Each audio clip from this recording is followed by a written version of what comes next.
Hi, my name is Roy and welcome to Hackflix. So today I'm going to talk about how to wrap and secure REST APIs with GraphQL.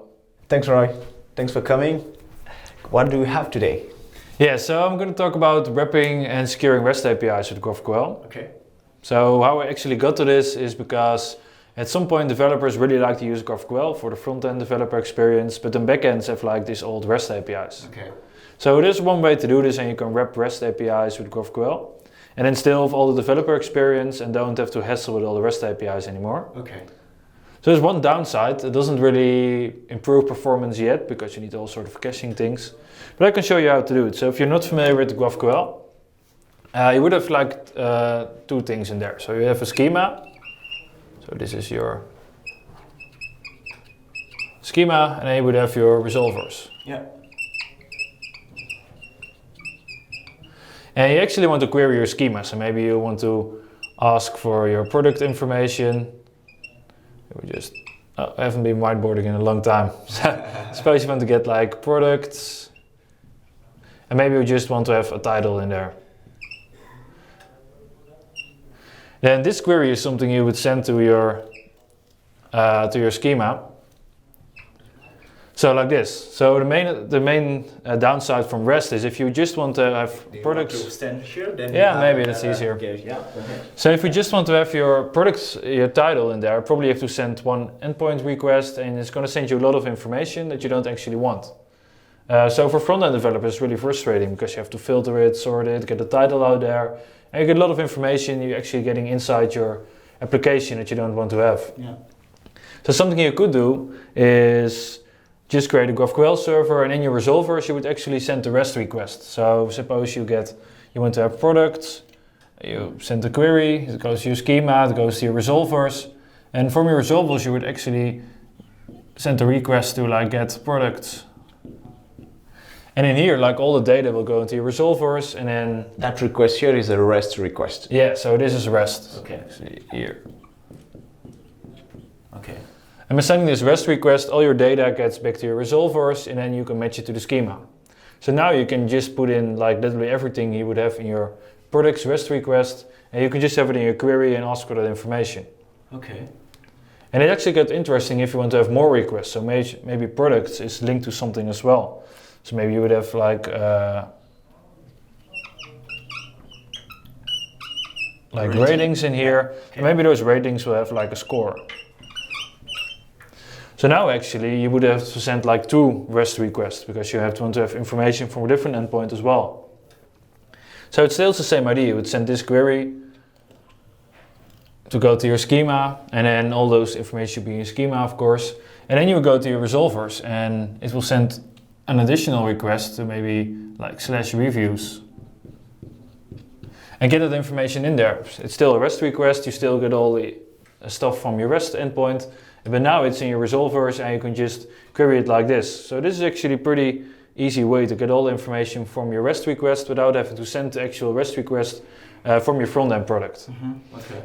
And basically so you delegate. So if we understand really well, this part is you're on the front-end part. Yes. Here, and then that's here, but this part here represents your GraphQL server. Yeah, so it's a GraphQL server you have to create, yeah. Okay, just to understand, yeah, okay. Yeah. But actually, yeah, it's a server, but it's not really a server. It can even be on your local node that you're running in your front end. So the idea is that you would have a front end, and you would have sort of a GraphQL server that's connecting with your REST endpoints. Okay. And then something I really liked about this setup is all the logic you have in your front end to actually get the data from the endpoints, to normalize it, to get it to something that you're actually using. All that logic can be moved to the server. So actually your front end is going to be way less bloated because all the logic will be moved to that sort of in between server, and it will cut out a lot of stuff in your front end. So one thing I don't like of front ends these days is that there are a lot of logic in there. So this will help you separate it. Yeah, okay, understanding. Yeah. And anything, if you just look about security, so maybe you would have like your front end with a JWT token.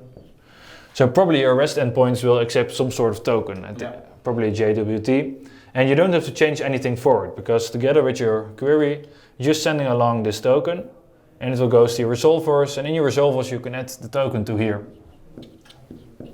Okay, so the token here, you pass it as like one of the parameter you send.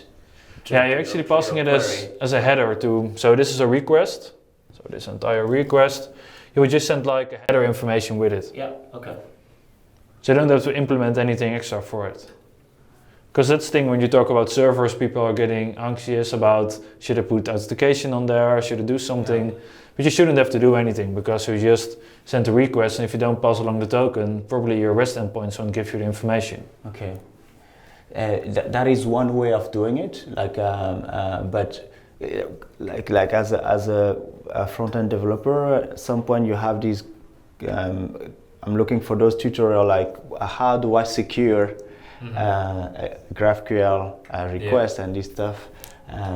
That is one way of doing it. Yeah, do you have other approaches, or not? There are other approaches to do it. If you don't like to set up your own server, you can also use Apollo Link REST, I think it's called. Okay. And you're basically doing the same thing. So you would have a query component, so just like this. This would be your query component. Yeah. And you would just pass along like your query. And something else you do, you define the endpoints for it. So you would have like endpoints defined.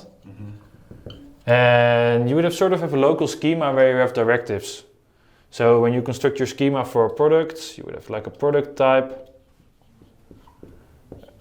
It looks like this, you have a title. And then you would actually say, here, this comes from REST. Okay, yeah, okay. So that's something you can do as well. So you don't have to build a separate server for it, but just use the Apollo Link REST package and do it inside your query components. Yeah, it's just by using this annotation, and then you say this one. But like the downside from this is that you are stick to caching in your client. And with this solution, you can move more logic over there. So get rid of all the logic, and you can also do caching over there, and maybe add an extra layer of authentication or whatever you want. Interesting. Great. Thank you. Cool. Thanks for this, and hopefully that helps people watching. And if you have any questions in the comment, Roy might be able to help. Thanks again, Roy. Yes.